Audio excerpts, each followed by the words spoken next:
Disclaimer, I normally like to run clips and trailers of the movie in each episode of the movie we cover, but I wasn't able to do that with this one. It seems like every time I do a Universal Pictures film, I run into copyright issues, so I'm making do with what I could get away with. With that being said, we're covering Minions today. I know, they're super popular, so it makes sense that Universal would be like, no, I'm not sharing any of the content with you. It's our first kids movie and first animated movie of our Flashback Film series. I wasn't really looking forward to it at all. In our July films, it was the one that I was looking forward to least of all, alongside Wedding Crashers, but I enjoyed it. It was nice. I don't really have too many complaints about it, but of course, before we get into all of my thoughts on it, let's hit those box office stats and a recap of the film. With a budget of $74 million, Minions generated an overall domestic revenue of $336,045,770 at the box office. Minions also stole first place its first month in theaters with a monthly total of $278,819,900. Not too surprising for one of the most iconic kids' films in more recent-ish years.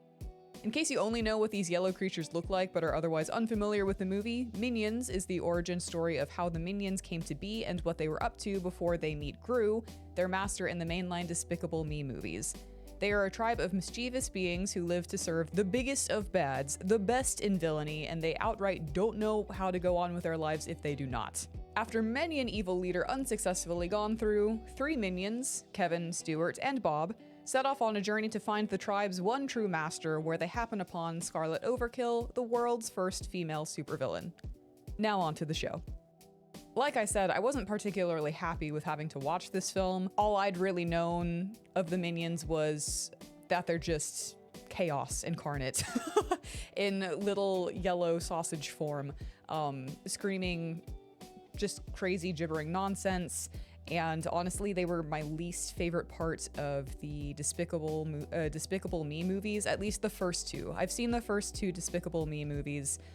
So naturally, whenever the movie starts off with them rising from the depths and going into this evolution scene where they go from being single-celled yellow organisms to crawling up onto the beach and then following around everything from the first fish with legs to a dinosaur to Napoleon to you name it. One thing would get crushed or squashed, or they would mess up and accidentally take out their villain, their master, and then they would see another villain and be like, oh, let's go follow him instead. Like literally the T-Rex ate the previous big bad they were following, and then the T-Rex just accepts them as his underlings, and that's pretty much how they got employed by all of the villains. They would just kind of tag along. They would just go, and the villains would be like, all right, cool. This is now a thing in my life. Zero hesitation, just acceptance. Because they were just speaking gibberish, and in the beginning it's like the whole evolution, we're just dealing with creatures at this point scene. There was a narrator, Jeffrey Rush, who kind of did less than 10 minutes of narration, and then like 2 minutes most at the end of the film, whenever everything's all happy and we're like, yay, everything's good. And he sounded exactly like the narrator for a child's book, which I was like, okay, you know, this fits. Again, kids movie, whatever. I wasn't really all that impressed until they reached New York, where there were humans, where I could actually understand the speech. Because Minionese, at first I was like, oh, it's just gibberish, right? And I keep calling it gibberish because it is gibberish. But if you listen, I was able to decipher English, Spanish, Japanese, Korean. I looked up afterwards and people were like, oh yeah, there's Portuguese, there's Italian, I think someone said German. There's quite a few different languages. So originally I was like, okay, cool, this is just gonna be whatever the voice actors can come up with in the studio. That's not true. It actually, the more I sat there and listened to it, the more it was like, okay, they actually have to stick to a script and still make it sound like gibberish, because yeah, they were actually speaking words just in from different languages in random order. Well, I guess not too random. That's beside the point. So I was a little bit more impressed that we had to have organized chaos in the gibberish. So mad respect to the VAs for that. But I did get more interested when we hit New York. And humans were around, and I was like, yes, thank goodness. And that's kind of where the movie really picks up, like really truly. Because at the beginning, you see how basically the minions have unintentionally offed or ruined their villains and get chased away. And so they've holed up in safety to protect themselves, and they just get depressed. And so Kevin, the main leader of the trio, takes Stuart and Bob, and he's like, I'm gonna go find our big bad. And off they go. So when they get to New York, and so there's a little bit of a questing scene, but it's like, all right, cool. It's just the minions screaming and like making and being chaotic, which again for kids would have been fine because kids, a little bit simpler to please, easier to please. But once they're in New York, they end up accessing, and you just kind of have to go with it. They end up accessing some secret villain network on TV. And they're like, oh yeah, come to Villain Con in Orlando, where you'll meet all of these awesome villains and the biggest of the bads. And they're like, cool, we're going. And there's a fun scene where they end up hitchhiking to Orlando, and they run into the Nelsons, the Nelson family. And I got excited over the Nelsons because the dad, Walter Nelson, it was one of those where it's like, I recognize your voice, but I can't figure out who you are for the life of me. Michael Keaton. I didn't know Michael Keaton was in this film. So I was like, ooh, awesome, fantastic. I wish we got to see more with the Nelsons, but I mean, they were fun for a little bit. They eventually do meet Scarlet Overkill, voiced by Sandra Bullock, and she was actually really fun. I really liked her character a lot. In the trailer, like in the commercials, whenever I saw this film coming out in 2015, I was like, all right, she looks like she's gonna be pretty obnoxious. I liked her character. I had so much fun. She's so weird, and so is her husband, Herb Overkill, voiced by John Hamm. And both of them totally did live up to the name Overkill, by the way. They're insane. I really, really loved them.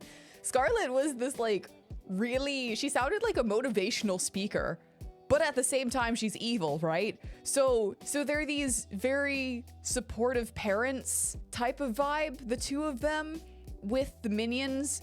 At the same time, they have obscenely high expectations and consequences if the minions can't do what they need to do, right? So that kept up with the evil vibe. So she sends them in to go get her, the Queen of England's crown. And she's like showing them around her house. She's like, look at all of this amazing stuff. And she's just so happy and positive for the entirety of the hecking film until we get to the end and they royally piss her off, which I kind of got it. I'm not gonna lie, why she did. But even when she's like, if you don't do this, I'm gonna kick your butts out and that's gonna be it. And they're looking at her horrified, and I'm kind of like, she is awesome. she is just so unashamedly like marching to the beat of her own drum. I really do like the way that they presented her sad backstory. She's telling them this bedtime story, and it's like, oh, this is where I came from, this is why I am the way I am, and this is why we're doing this thing, and how it all connects. And it's just really simple. You get it, you get why, and it's like, cool, we didn't have to harp on it, bring the tone down too much. Again, kids film, but I still liked it the way it was presented, because a lot of the time it's just this whole, at the end of the film, it's like, why are you doing this? It's because I had a terrible childhood. And you're like, okay, cool, let's just get to the part where we're past this. But yeah, I really appreciated that.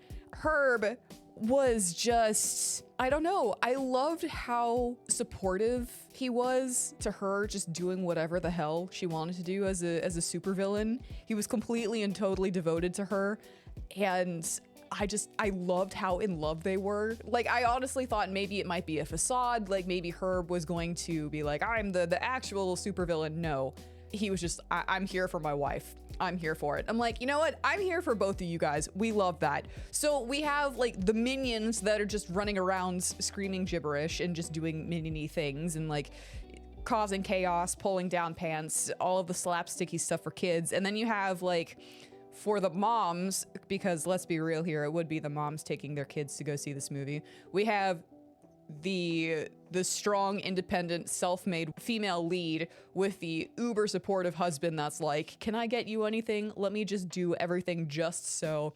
I don't know. I kind of thought it was smart marketing. That way, yeah, you would be inclined to go take your kids more than once to the theaters to see this film because there's something in it there's a lot of stuff in there for the moms to kind of balance out, I guess, the chaos that is there for the kids. So I don't know. I just appreciated Scarlet Overkill as a whole. She was just a vibe and a half. I absolutely loved her. I had also thought for a moment, just because of the noses, that Scarlet and Herb might have been like Gru's parents. Like that's how they came to know Gru. But at the same time, I did have a moment where I was like, hold on, is the Nelson family also Gru's parents? I don't know. It's all in the nose. It's all in the schnoz. But then again, as the more I watched the movie and the more I was looking over images afterwards for Despicable Me 1 and 2, I was like, okay, never mind. They're just very nose-oriented movies. They all had very long, pronounced noses. So whenever Gru came in at the end, I was like, all right, cool. Awesome. I don't know. I thought that it might also be an origin story for Gru, but it wasn't. And it was actually really cool how Gru was introduced at the end. And I really liked it. The teeth were another thing. They're in England the vast majority of the film, and they just made several of the British people so unflattering to look at. But again, these films are so angular in the people, right? They're so cartoon-esque. So they would all have like giant teeth or had extremely angled faces.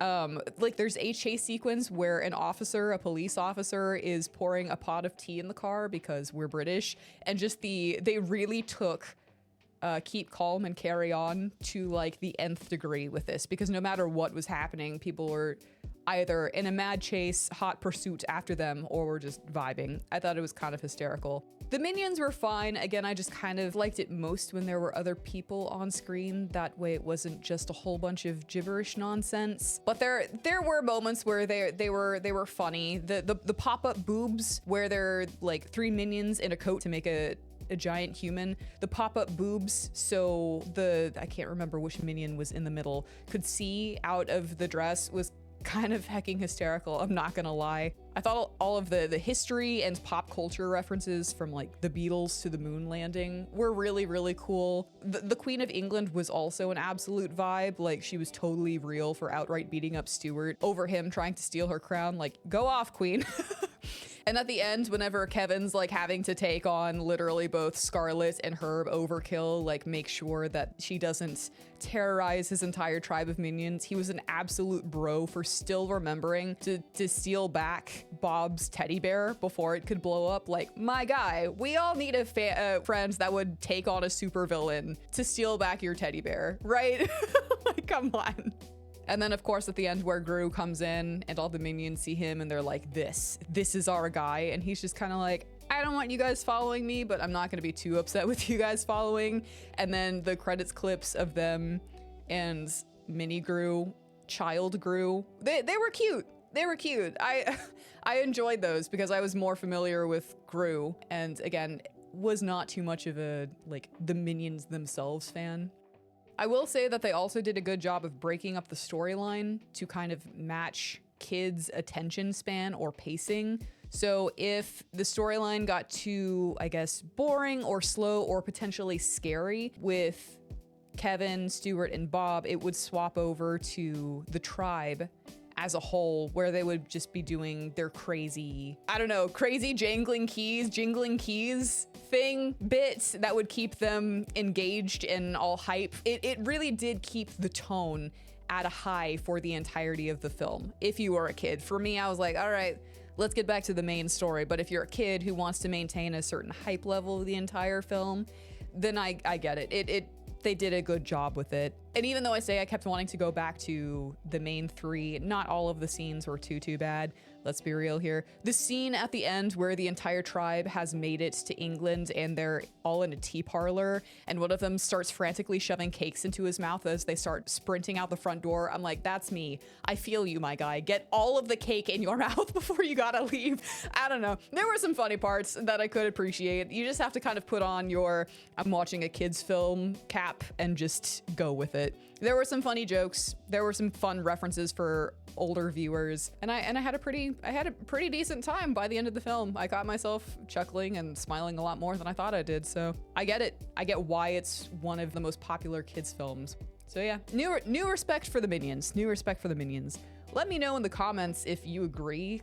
Maybe you were able to pick up more languages that I just couldn't catch because I'm unfamiliar with them. Are you an absolute Minions fan? Hater? Either? Not gonna judge? Let me know, and I'll see you guys next time in 1985.